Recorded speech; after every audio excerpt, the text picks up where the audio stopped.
So sekarang kita tengok pula reaction of alcohol.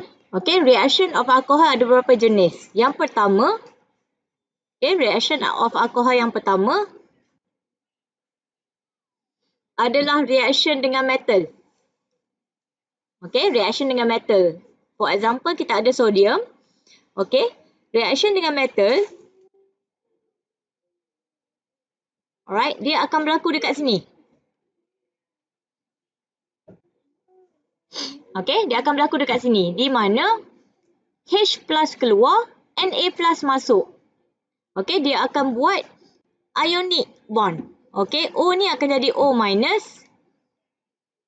Na adalah Na plus. Dekat sini ionic tau. Dia tak ada covalent. Jangan buat covalent bond. Okay, ni adalah O minus Na plus. Dia ada charge negatif dan juga positif.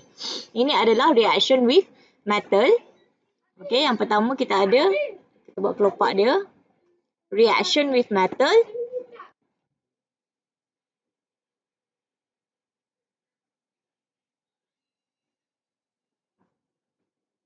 Okay.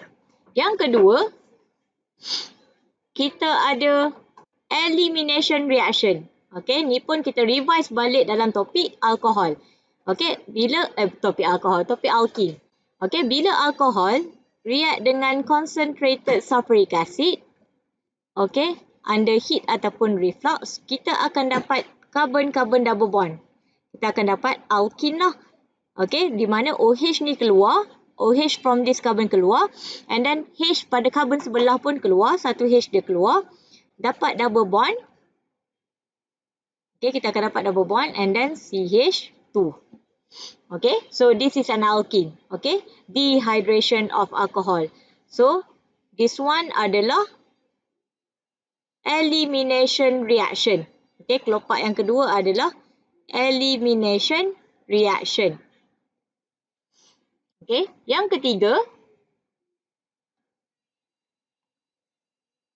type of reaction yang involved adalah substitution reaction. Okay, nucleophilic substitution reaction. Okay, yang pertama, okay, kita react dengan Lucas reagent. Okay, Lucas reagent ni adalah concentrated HCl in zinc chloride, zinc Cl2. Okay, so untuk reaction dengan concentrated HCl zinc chloride, okay, saya padam balik ini. Reaction akan berlaku pada OH. Pada this electrophilic site, this carbon.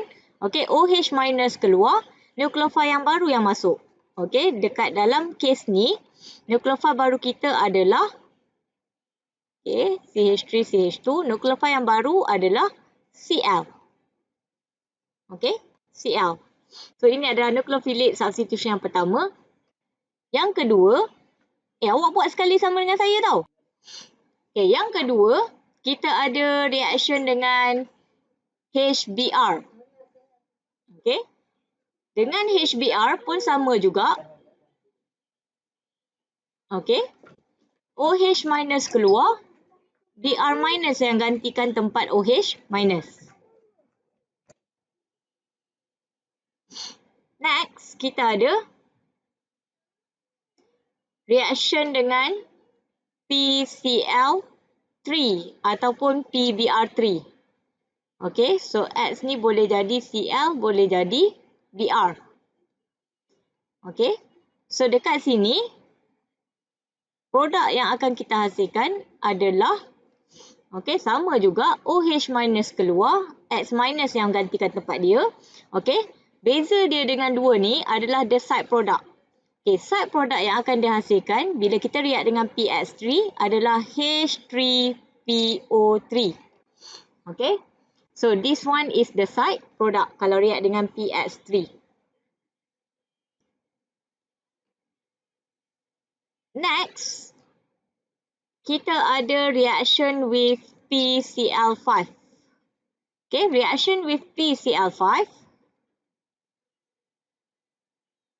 Okay, so sama juga OH minus keluar, Cl minus yang masuk. Tetapi nak bezakan dia, Okey, dia punya side product akan jadi POCl3 dan HCl. Okey, ni adalah dia punya side product.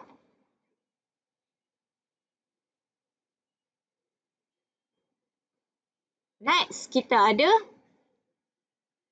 reaction with SOCl2 in pyridine.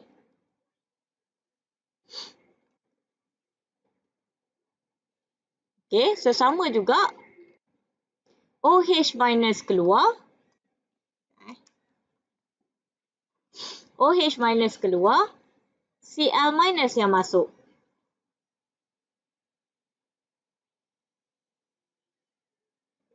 And then kita ada esterification. Reversible arrow. Okay. Esterification adalah apabila alkohol dia react dengan carboxylic acid ataupun acid chloride. Okay, kalau react dengan carboxylic acid, for example kita ada CH3, C double bond O, OH, okay, in the presence of sulfuric acid and then heated or reflux. Okay, kita akan dapat, okay, for this reaction, dia akan berlaku dekat sini.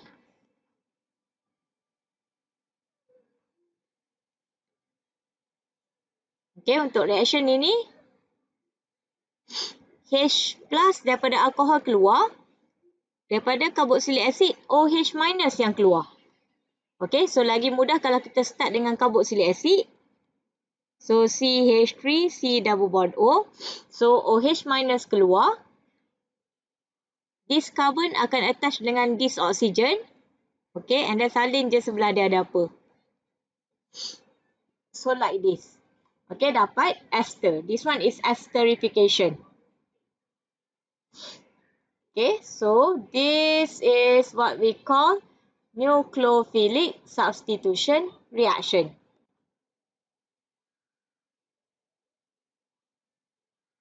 Okay, nucleophilic substitution.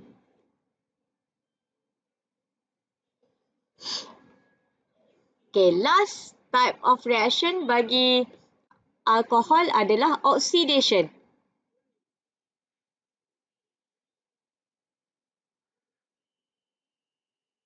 Okay, untuk oxidation,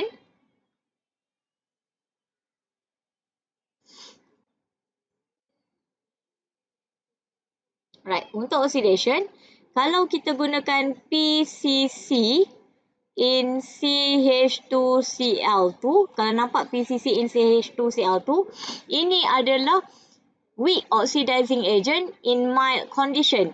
Okay, condition dia mild sahaja di mana primary alcohol akan menghasilkan aldehyde. Okay, dia akan hasilkan aldehyde. Salah satu H, dia akan oxidize menjadi C double bond O dan dekat sini tinggal satu saja H. So, dapat aldehyde. Itu kalau pakai PCC in CH2Cl2. Yang kedua, kita boleh pakai strong oxidizing agent seperti KMnO4, K2Cr2O7, Na2Cr2O7, okay, acidified and then heated. Okay, ini adalah strong oxidizing agent in harsh condition. Okay, so dia akan menghasilkan carboxylic acid. Okay, dua-dua H pada this carbon yang ada OH ni hilang. Okay, dia akan jadi C double bond O, OH. And then last adalah iodoform test. Dalam excess iodine in sodium hydroxide. Okay, excess iodine in sodium hydroxide. Okay, syarat untuk this reaction occurs adalah yang pertama, dia hanya berlaku pada primary atau secondary alcohol. Okay, yang kedua, mesti ada methyl carbinol. Okay, mesti ada methyl carbinol. So, methyl carbinol ni adalah dia akan ada CH3 pada C yang ada OH. Okay. So, macam kes ni, ini adalah primary alcohol. Okay, dah ada cukup satu syarat. Syarat yang kedua, pada karbon yang ada OH, dia ada CH3. So, this carbon, dia ada OH, sebelah dia ada CH3. So, yes, dia boleh undergoes this reaction, menghasilkan, dalam kes ni, CH3 ni akan keluar. So, yang tinggal adalah, dekat sini ada 2 H. So, daripada 2 H, tinggal satu saja H. Lagi satu H, dia akan oxidize. Okay, menjadi C double bond O. And then O minus. And plus dengan CHI3, the iodoform. Ini adalah yellow, light yellow precipitate. Okay. So, ini adalah chemical test bagi alkohol. Okay. Tapi ketiga-tiga ini kita panggil oxidation. Okay. So, ini saja untuk alkohol. So, sekarang ni, saya nak awak lengkapkan untuk secondary dan juga tertiary alkohol. Cuma, saya nak membezakan dia pada these two saja. Okay, dia punya these three, oxidation. Oxidation reaction dia saja yang berbeza. Yang lain tu, cara dia react semua sama. Okay, so awak boleh buat untuk primary, untuk secondary dan juga tertiary. Okay, tengok dalam tutorial saya dah bagikan mind map dia kan. So, awak cuba lengkapkan. Buat macam ni juga. Okay. So, sekarang ni saya tunjukkan dulu untuk oxidation secondary alcohol. So, secondary alcohol, for example, 2-butanol. Okay, ini adalah secondary alcohol. Kalau pakai PCC in CH2Cl2, okay, apa yang berlaku adalah dia akan hasilkan keton. Okay, kita akan dapat keton. Kalau kita pakai KMNO4 H3O+, heated, okay, strong oxidizing agent, pun dapat keton. Sama je produk dia. Tetap akan dapat keton. Primary alcohol sahaja yang menghasilkan dua produk berbeza. Pakai weak dapat aldehyde, pakai strong dapat carboxylic acid. Untuk tertiary alcohol pula, okay, for example, 2-methyl 2-propanol. Okay. Undergoes oxidation, no reaction. Okay, tertiary alcohol tidak boleh dioksidaiskan. Alright, tertiary alcohol tidak boleh dioksidaiskan. Sebab itulah reaction of tertiary alcohol dengan excess iodine in sodium hydroxide, the iodoform test, dia akan jadi no reaction juga. Okay, tertiary alcohol no reaction. Faham ke? Okay, kita teruskan dengan reaction of phenol. Ada 4 saja reaction. Reaction yang pertama adalah reaction dengan metal. Okay, so sama je macam tadi. Reaction dengan metal, okay, akan berlaku pada this one. Okay, H plus keluar, Na plus masuk. So, dia akan jadi ionic O minus, Na plus. Okay. Yang kedua, kita ada reaction dengan base, NaOH aqueous. Okay. So, dekat sini pun dia sama juga macam yang atas ni. Dia akan berlaku pada this hydrogen. Okay, produk dia sama dengan reaction of metal. Okay, di mana dia akan form ionic O minus, Na plus. Yang membezakan dia adalah dia punya side product. Bila react dengan sodium hydroxide, side product dia adalah water. Bila react dengan metal, side product dia adalah hydrogen gas. Okay, hydrogen gas. Yang ketiga, kita ada reaction dengan FeCl3 solution. Okay, reaction of FeCl3 solution adalah chemical test bagi phenol. Okay, di mana dekat sini, yang ni tak berubah. Apa yang berlaku dekat tengah-tengah benzin ni, keluarkan ikat dengan FeCl3. Betul-betul kat tengah. Dekat tengah Okay, so next kita ada reaction in bromine in water. Okay, reaction in bromine in water pun adalah salah satu confirmatory test for phenol. Okay. Di mana bromin akan masuk pada position auto dan para, iaitu pada karbon nombor 2, nombor 4 dan juga nombor 6. Okay, dia masuk pada karbon nombor 2, 4 dan 6. So, this one is the confirmatory test for phenol.